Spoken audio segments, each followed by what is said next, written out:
안녕하세요. 저는 이제 한숨 좀 돌리고 제 얘기를 정리해서 남들에게 전할 수 있게 되었어요. 사실 제가 살아온 길이 별게 있는 건 아니지만 많은 여자들의 인생이 그렇듯 결혼하고 나서 엄청나게 변화가 일어나게 되는 것 같아요. 저는 네 형제 중 막내 아들에게 시집을 갔고 당시 저희 엄마께서는 그래도 장남이 아니니 다행이라고 하셨었는데요. 그런데 이 부분에서 저를 색다르게 힘들게 만드는 것이 있었으니 바로 동서 형님들과의 관계였어요. 제 위로는 주르륵 아주버님들이 계시고 동서 형님들까지 첫째, 둘째, 셋째 이렇게 있는 거예요. 그리고 다들 저보다는 결혼을 빨리 하신 걸로 알고 있지만 아기는 늦게 들어섰는지 저랑 엄청나게 차이가 많이 나지는 않더라고요. 아마 첫째 형님은 그걸 가지고 무척 스트레스를 받았고 시험관도 하고 별걸 다 하셨나 봐요. 다른 형님들도 비슷한 시기쯤 임신을 하게 되어서 그런지 애들 나이 차이도 각각 얼마 안 나더라고요. 그 와중에 저는 결혼하고 얼마 안 되어 금방 아이가 생겼어요.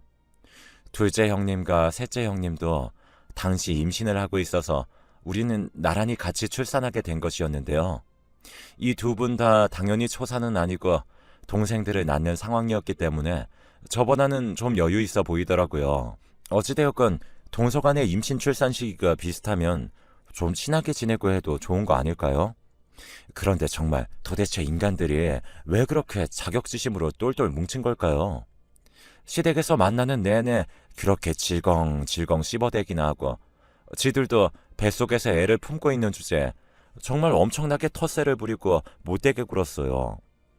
이들이 저를 대놓고 싫어하고 욕을 했던 이유를 생각해보면 제가 볼 땐 아무리 여러 번 생각해봐도 저도 학벌 때문인 것 같아요. 솔직히 저는 그런 부분에 대해서 딱히 내세운다든지 이게 뭔가 훈장이 된다든지 하는 생각을 한 적은 없어요. 그런데 그걸 이렇게나 유독 드러내서 생각하게 된 건 다 저들 때문이라고 보고 있는데요. 저는 서울대를 나와 제 전공에 맞는 직장을 다니고 있었고 그러다가 남편을 소개받아서 만나게 되었어요. 학벌은 저보다 조금 못했지만 저는 무슨 상관인가 싶었고 그래서 잘만 결혼해서 살고 있어요. 문제는 여기서 토달고 괜히 시비 거는 게 형님들이었다는 거예요. 하도 저를 도마 위에 올려놓고 대놓고 비꼬길래 몇 번 당하다 보니 너무 짜증나서 남편에게 물어봤어요. 대체 형님들은 어디 학교 나온 거냐? 뭘 하다가 결혼들을 한 거냐고 말이에요. 남편 말을 들어보니까 참 뭐라고 대꾸해야 할지 모르겠더라고요. 아, 우리 형수님들 내가 알기로는 서울에서 학교 나오신 분들 없을걸? 셋째 형수님이 그나마 여기 근처 전문대 어디야? 그 옆쪽에 있는 곳 거기 나오셨어. 둘째 형수님이나 셋째 형수님은 다 어린이집이랑 유치원 교사 하다가 결혼하셨고 큰 형수님은 그냥 격리로 직장 다니다가 오신 걸로 알고 있어. 그런데 그 바닥 자부심이 엄청나시더라고. 그런 부분에 대해 얘기들도 많이 나누시는 것 같아. 아니, 이런 건 그래. 그렇다 치자고요. 자기들 학력이라든지 직장은 그렇다 치는데 거기서 교육 관련된 자부심이 정말 어마어마했어요. 그럼 그냥 자기들끼리 그런 자부심 세우면서 잘들 키우고 살면 되는 거 아닌가요? 그리고 자기들이 저랑 아기 낳아서 키우는 텀이 뭐 얼마나 크다고요. 게다가 본인들이 교육에 대해 관심이 많으면 많은 거지 왜 제 학교를 생뚱맞게 들먹이며 앞에서 욕을 하는지 모르겠어요. 특히 첫째 형님은 말을 보통 얄밉게 쏘아붙이는 게 아니더군요. 내 친구도 서울대 나왔는데 걔네지 처음에 엄청 경사났다고 현수막 걸고 아주 별 쇼를 다 하더라고. 한마디로 개천에서 욕난 거지. 그런데 그냥 그렇게 좋은 데 갔으면 감사하고 조용히 살았어야 했는데 글쎄 걔 나중에 어떻게 됐는지 알아? 걔 나이트 가서 남자 잘못 만나서 임신했잖아. 그래놓고 지금 매일 울면서 전화 와서 남편이 바람 피우고 다니고 집에 오면 맨날 때린대. 아이고 세상에 그 꼴이 다 뭐냐? 백날 서울대 나와봤자 뭐해. 여자는 시집 가면 끝이야. 이런 이야기를 왜 제 앞에서 하는 거냐고요. 이야기의 시작과 끝이 맨날 제 모교인 거예요. 그러면 이 망할 놈의 둘째 형님과 셋째 형님은 지들은 전문대 나왔으면서 뭐 얼마나 그렇게 주변에 서울대 지인들이 많다고 자기들도 한마디씩 거드는 게 아니겠어요? 뭐 누가 서울대 들어가서 공부만 하다가 대단해졌는데 남자 잘못 만나서 그 학벌 다 날리고 집에서 애만 키우고 산다 등 레퍼토리가 어째 다 비슷한 거예요. 지들이 대체 뭘 안다고 저런 소리를 하는 건지 진짜 답답하더라고요. 형님들은 시댁에서 만날 때마다 조금씩 더 자란 아이들끼리의 만남을 보며 매일 그렇게 제 아이 트집만 잡았어요. 곧 죽어도 자기네들은 잘났다고 하고 우리 딸에 대해선 뭐가 그렇게 불편하게 보이는 건지 맨날 말 같지도 않은 소리들을 해대더군요. 어머, 동서, 소연이 박사시킬 거야? 무슨 맨날 그렇게 가방에다가 책 같은 거 들고 다니면 키는 언제 키우려고? 대단하다. 아, 우리 소연이 엄마가 너 박사시킨대 박사. 진짜 멋지다. 그치? 이건 솔직히 생전 모르는 남이 들어도 무조건 칭찬은 절대 아닌 어딘가 비꼬는 소리가 한 70%는 들어간 소리라는 게 느껴지지 않나요? 그런데 자기들은 벌써 4살배기 애를 두고 학습지를 시키고 있네, 영어 유치원 시험 칠 준비를 하고 있네 하면서 온갖 호들갑을 다 떨더라고요. 있잖아, 소연이는 그렇게 책만 익힐 거야. 책만 읽히다가 바보 된다, 자기. 자기가 책 들이파서 좋은 학교 가긴 했지만 이젠 그런 시대 아니거든. 골고루 다 익히게 하고 특히 국영수는 선행으로 일찍 들어가서 빨리 잡아줘야 해.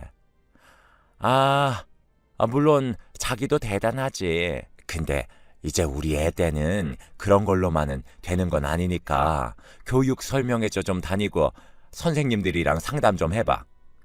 이런 말들을 막 하면서 우리 딸과 저를 불쌍하다는 듯 쳐다보는데 정말 미친 듯이 속이 뒤집어지더라고요. 여기서 좀 정리하고 가자면 둘째 형님네는 2살 터울 형제를 낳았는데 그중 막내 남자애가 저희 애랑 동갑, 그리고 셋째 형님은 연년생 남매를 낳았는데 그중 막내 여자애가 저희 애랑 동갑이에요. 첫째 형님은 우리 애랑 3살 차이인 외동딸 하나만 있고요. 아무튼 크게 봤을 때 둘째, 셋째, 넷째 손주 손녀들이 죄다 같은 해에 태어났고 얘네들이 다 같이 수능을 본다는 거예요. 진짜 이렇게 몰리기도 쉽지 않은데 잘하면 잘할수록 초등학교 어디에 보내니 교육을 어찌하니 하면서 자꾸 비교들을 해대더라고요. 그러니 명절에 마주치는 것도 스트레스고 가끔 전화해서는 자기의 선행학습 시켜서 그런지 학교에서 100점 맞아온다는 자랑만 하고 있었어요. 그러면서 저는 평범한 딸내미의 점수를 말하면 꼭 말끝마다 서울대 나온 엄마가 있는데도 별반 다를 게 없다는 식으로 비꼬는 거예요. 위로한답시고 동서 괜찮다며 힘내라고 말이에요. 그런데 제가 교육하는 부분에 있어서 관심이 없는 게 아니고 나름의 교육관이 있었어요. 원래 이건 모든 엄마들에게 다 있는 거잖아요. 내 자식은 이렇게 저렇게 하면서 키워야겠다는 기준이 있는 거고요. 그리고 애 성향도 봐가면서 해야지 공부 기질이 없는 자식을 무조건 학원으로 오라가라 하면서 학대하듯 공부시킬 수도 없는 거예요. 물론 저도 어느 정도까지는 엄마가 도와줘야 하고 사회에서 활동할 수 있는 수준으로 함께 지켜봐야 한다는 것도 저는 맞다고 생각해요. 그런데 저는 분명히 그렇게 해왔거든요. 잘 다니던 직장도 그만두고 육아휴직 후 다시 나가려다가도 결국 애한테 올인해야겠다는 생각에 5년을 쉬었어요. 남들 다 보낸다는 어린이집도 애 스트레스 받고 밤마다 우는 걸 보고 저는 큰맘 먹고 안 보냈어요. 보니까 형님들은 진작부터 사회성을 길러야 한다며 3살 때부터 보내고 4살 때에는 이미 교육 설명회를 다니며 영어 유치원 준비를 하고 학습지 돌려가며 학원을 계획하고 정말 말도 안 되게 바쁘더군요. 그때 저는 동기들이 출세하고 잘 되는 얘기들을 듣고 가슴 아프긴 했지만 우리 애가 손톱 물어뜯고 엄마 찾는 모습을 보기 힘들어서 그냥 관둔 거예요. 어쨌든 내가 세상에 낳은 아이니 애 스펙 살리려는 걸 애가 가만히 지켜봐 준다면 괜찮지만 우리 애가 그런 기질이 아니라면 내가 포기하는 수밖에 없잖아요. 뭘 해도 어쨌든 아이와의 시간은 절대 돌아오지 않을 테니까요. 그리고 나중에 아이가 컸을 때 저는 어떤 결과가 나오던 간에 책임을 져야 하고요. 그러니 남들이 다들 말리고 시댁, 친정에서도 다 뭐라 하는데 저는 직장을 그때 그만둔 거예요.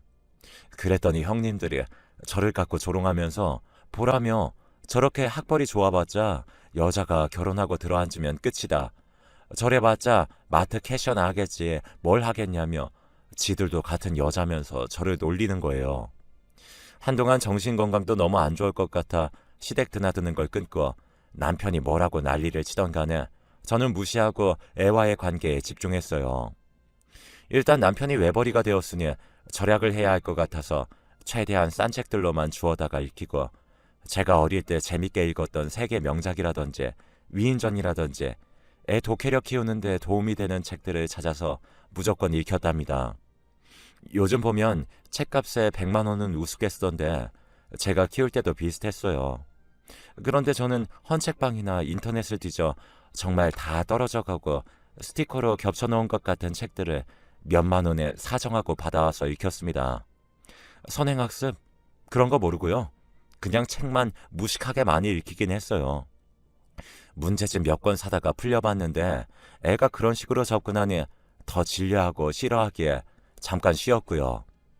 저도 저만의 교육관이 있긴 하지만 그렇다고 해서 너무 고지식하게 한쪽으로만 기울진 않았고 나름 육아 관련해 좋은 선배님들의 방향이 적혀있는 책들이 있다면 충분히 이 부분들을 같이 읽고 제 일상에 적용시켰어요. 애한테 억지로 강요하지 않고 어떻게 하면 자연스럽게 온갖 종류의 책들을 폭넓게 익혀줄 수 있는지 선배들의 조언이 담긴 책도 읽고 강의도 몇 번 갔답니다. 그렇게 하면서 우리 딸은 6, 7살쯤에는 혼자 스스로 일기를 쓰고 책을 스스로 집어다가 몇 권씩 읽게 되었죠. 그런 와중에 수학과 언어 관련된 부분도 같이 읽게 되면서 영어도 함께 잡아가게 되었답니다. 영어도 애가 좋아하는 쪽으로 많이 길을 열어주며 CD도 맨날 듣게 해주고 수학, 과학을 어려워하는 애에게 쉬운 수준부터 책을 골라다가 슬쩍 놔두고 바꿔주고 하다 보니까 점점 생각이 많이 넓어지고 깊어지더라고요. 대화를 하고 글을 쓰게 해보고 뭔가 해결하는 능력을 점검하는 과정에서 지켜보자니 그런 부분들에서 많이 눈에 띄게 되었어요. 따로 영어 유치원에 보내지 않았음에도 영어 동화책을 초등 수준으로 훌훌 읽게 되었고 초등학교 가서는 그보다 더 상위 레벨이라도 아무렇지 않게 읽고 그림 없는 책들도 쉽게 이해하면서 빨리 다른 걸 사달라고 하더군요. 이런 와중에 남편은 아이 교육에는 전혀 관심도 없고 그 무렵쯤 제가 형님들 연락을 거의 끊다시피 하고 사라져서 그런지 그 인간들이 글쎄 아주버님을 통해서 제 남편에게 혼수를 또 두는 거 있죠. 재수씨 너무 애를 방관하고 키우는 거 아니냐며 2000년대를 살아가는데 너무 80년대식으로 키우는 것 같다고 엄연히 우리 집 애고 조카인데 걔 나중에 수능 망치고 잘못되면 어쩌냐고들 하셨나 봐요. 저희 남편 보고 너 너무 서울대 출신이라는 와이프만 믿지 말고 좀 나가서 뭐든 시키라고 본인들 와이프들은 교육 엄청 체계적으로 잘하고 있다고 했다더군요. 아니 이놈의 옆 언니들은 어쩜 이렇게 교만이 하늘을 찌르는 건지. 아니 지들이 잘하고 있다고 그렇게 자신이 있으면 거기에 집중하면 되는 거지. 왜 엄한 사람까지 못 살게 구는 걸까요? 그쯤 되니 지들도 이제 슬슬 애들 중학교 들어가고 본격적으로 입시 바라보면서 어지간히 불안한가 남을 이렇게 깎아서 무시라도 해줘야 지들 입장이 좀 서나 싶어서 짠해 보이기도 하더군요. 왜냐하면 실제로 공부라는 건 진짜 오래오래 하는 건데 유치원, 초등학교 때 그렇게 진을 다 빼놓고 학원을 6군데씩 돌려가면서 엄마가 숟가락을 떠 먹여줘가며 공부시키면 그게 오래 유지가 되겠나요? 타고난 천재들이면 모르겠는데 제 눈에 우리 딸도 마찬가지일 뿐더러 이 집 애들은 그렇게 막 영특한 수준은 아니에요. 초등 공부까지는 엄마 힘이라지만 중고등과 입시는 그렇지 않잖아요. 그때부터 애들이 우수수 떨어져 나가기 시작하는데 그건 그렇게 돈을 발라가면서 애들 100점 시험지를 온 벽에 도배하던 인간들이 이제 슬슬 정서적으로 무너지는 것 같더군요. 남편을 통해서 자세히 물어보니 우리 딸 소연이와 둘째, 셋째 형님네들, 그러니까 남자아이인 현서와 여자아이인 다영이는 점점 반에서 등수가 밀려나고 있었나 봐요. 초등학교 졸업 때까지만 해도 현서며 다영이며 각 반에서 1등이었는데요. 얘네들이 각자 중학교에 가더니 5등, 9등 이런 식으로 쭉쭉 떨어지기 시작한 거예요. 그때 충격을 어마하게 받았는지 둘째 형님과 셋째 형님은 그렇게 매일 몰려다녀 놓고 이후로 각자 조급해졌는지 학원을 더 찾고 과외를 붙이느라 아주 경쟁을 하고 앉았더라고요. 저희 애는 초등학교 때 성적은 그냥 그렇게 튀지 않고 상위권이었는데 중학교 가서 차차 올라오기 시작했어요. 그리고 쭉 상위권을 유지하고 있었는데 애가 3학년쯤 돼서 갑자기 이상한 소리를 하더라고요. 이때는 저도 충격받아서 내가 뭘 잘못한 건가 싶었고 애한테 티는 못 냈지만 한 달가량 생각이 무척 많아졌어요. 다름이 아니라 갑자기 학교를 자퇴하고 싶다는 거예요. 자기는 학교 생활도 너무 좋지만 검정고시를 준비해서 대학을 좀 더 일찍 공략해보고 싶다는데 이 말을 들으면서 내가 대체 어떻게 판단을 하고 속아줘야 할지 엄두가 나지 않았어요. 하지만 그때 딸아이는 계속 말하더라고요. 엄마가 특별히 해줘야 할 건 없다며 자기가 도전을 해보고 싶다고 말이에요. 보니까 같은 반에 어떤 친구는 일찍이 공부를 그만두고 검정고시를 치른 다음 제가 제빵 일을 하기 위해 일본으로 일찍 유학을 떠난다고 하더군요. 자기는 그렇게 뚜렷한 진로가 있는 건 아니지만 대학 입시 준비를 좀 더 빠르고 타이트하게 하면서 자기 상황을 테스트해보고 싶다는 거예요.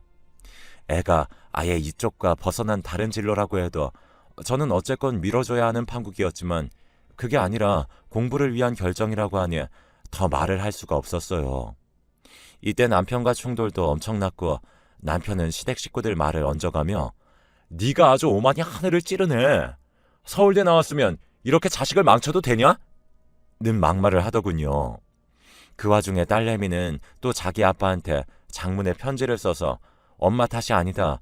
자기가 결정한 거니 존중해달라고 엄청나게 긴 내용으로 자기의 의견을 기를 쓰듯 설득을 했더라고요. 그래서 우리 부부와 딸아이는 이 상황을 받아들였지만 시댁에서는 이제 시어머니조차 네가 애를 대체 어떻게 키운 건지 모르겠다며 혀를 쯧쯧 차시고 가뜩이나 애들이 공부가 안 풀려 심란하던 형님들은 아주 제대로 먹잇감을 잡은 건지 무슨 동서 위로해주러 왔다는 둥 하면서 굳이 쪼르르 찾아와서는 저보고 세상이 무너지는 기분이겠다며 가짜는 소리를 하더군요. 동서, 솔직히 말이 그렇지. 소연이는 아직 어려. 아직 중학생인 애한테 애 말을 다 듣고 해주면 어떡해? 자기도 참 대책이 없어. 그러고 보면 우리 헌서는 지금 머리 싸매고 공부하고 있는데도 자기 불안해서 잠을 못 자겠다고 막 울더라고. 그런 와중에 소연이 자퇴 소식 듣고 아주 기겁하던데 솔직히 이건 애 말이니까 좀 그렇지만 소연이며 작은 엄마며 미친 거 아니냐고 하더라고. 그게 무슨 말이겠어? 애가 봐도 이건 너무 앞길이 암담한 거야. 지금이라도 당장 다시 어디 전학시켜서 보내는 게 어때? 방법은 찾아보면 나을 거 아니야. 아휴, 아무튼 자기 진짜 안 됐다. 어떡하니? 이때 저는 간만에 깨달았던 사실이 있었어요. 내가 그래도 한동안 적당히 자고 소화도 하고 했던 게 인간들이랑 직접 마주치지 않아서 스트레스가 덜했다는 걸요. 간만에 얼굴 보고 이런 별 시덥잖은 소리들을 귀에 담고 앉아있으니 또 속이 쓰리고 머리가 깨질 듯 아파오더군요.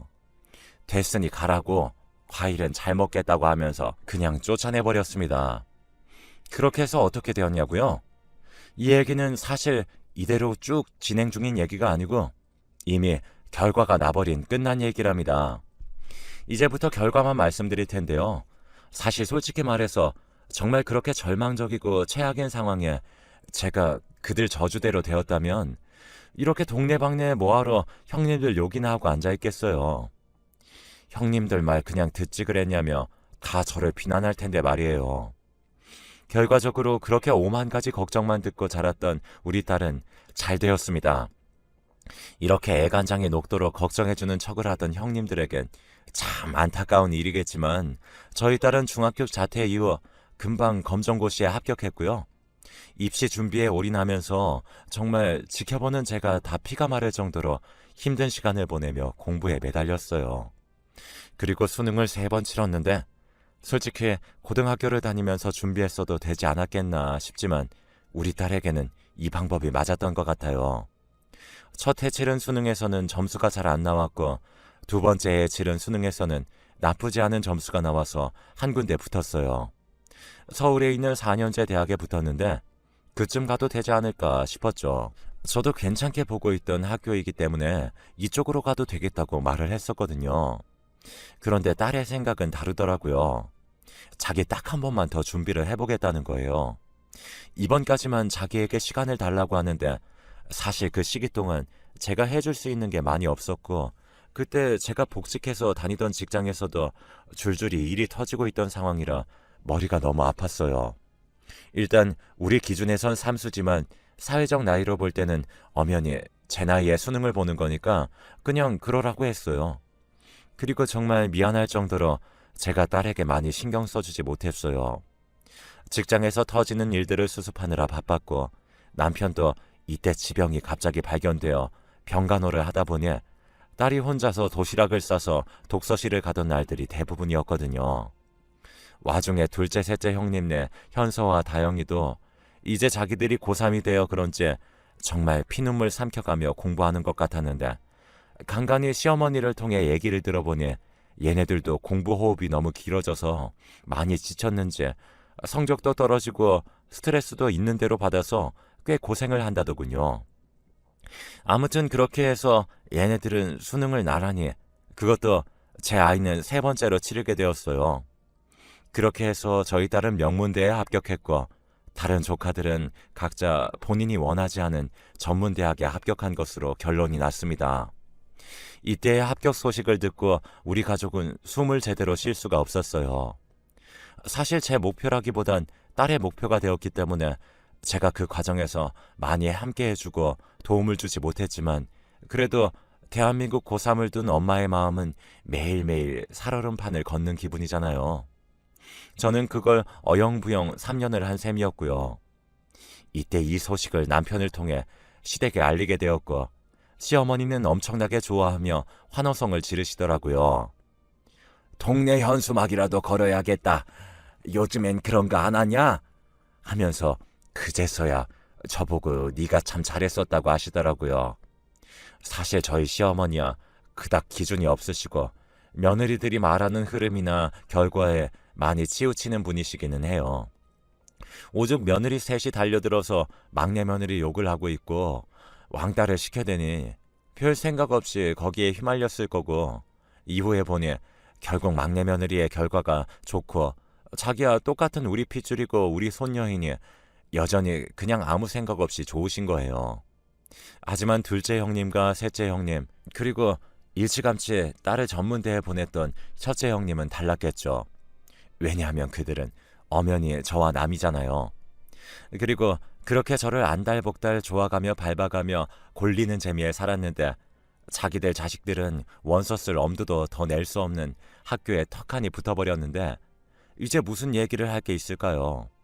그 누구보다도 학벌에 집착하는 주제에 저보고 학벌은 쓸모없다며 니까지껏 서울대 나와봤자 쓸모없다고 조롱하던 그들. 그래놓고 어떻게든 자기 딸 아들들은 기어코 명문대 보내려고 혈안이 되어 있었으면서 말이에요. 이후로 어떻게 되었냐면 어머니가 손자 손녀 셋이나 대학 가니 용돈을 주겠다며 불렀던 날도 시댁에 오지도 않던데요. 코빼기도 비추지 않고 심지어 아주버님들마저도 각각 일이 있다며 안 오셨어요. 그나마 첫째 형님은 자기가 맏며느리니 어쩔 수 없이 왔던 것 같은데 자기도 거기 붙어먹으며 저를 무시하고 자기 딸이 여기서 제일 일찍 수능 친 케이스라며 그렇게 의기양양하게 자랑하던 분이라 저 보기 찝찝했나 봐요. 그렇게 꼭대기에 앉아서 무시를 하더니 우리 딸이 명문대 붙었다는 얘기를 듣고 축하의 말 한마디도 안 하고 심지어 그날 자기 딸은 데려오지도 않았더라고요. 우리 애가 언니 보고 싶다고 바쁘냐고 묻는데도 대답을 엄청 성의 없이 하고 말이에요. 아무튼 그렇게 제가 부르지 않고 원하지 않아도 매일 훈수만 더 가며 저를 들들 볶던 형님들 1, 2, 3는 제 눈과 귀에서 완전히 사라져버렸어요. 듣기론 우리 딸 입학 소식에 분노해서 자기 애들 재수시키려고 혈안이 되었는데 아주버님들이 더 이상 이 짓거리하며 교육비로 몇백 몇천 쓰는 건 그만하고 싶다고 하셨대요. 지금 저희 애는 대학 잘 다니고 있고 다른 조카들은 그냥 그때 이후로 잘 모르겠어요. 저도 궁극적인 목적이 뭐 형님들과 원수지고 이겨먹겠다는 건 아니었으니까 이제 이렇게 털고 좀 잊으려고 합니다. 아무튼 모든 걸 딸에게 우선으로 선택권을 주었고 밀어주었고 잘하는 걸 알아주고 무한 격려와 지지를 해줬던 것이 여러모로 딸의 현재를 만들 수 있었던 것 같아요. 하지만 엄연히 딸의 노력이 90%였고 그런 부분에서 그냥 기특하고 고맙기만 할 뿐이에요. 누가 뭐라고 하건 간에 저는 저대로 제 길을 가며 크게 흔들리지 않았던 저 자신이 답이 아니었나 싶기도 합니다. 물론 앞으로도 갈 길이 멀지만 지금 하던 대로 저는 쭉 딸을 응원할 생각이에요. 모두들 계획하시는 일들 다 자기 방향에 맞게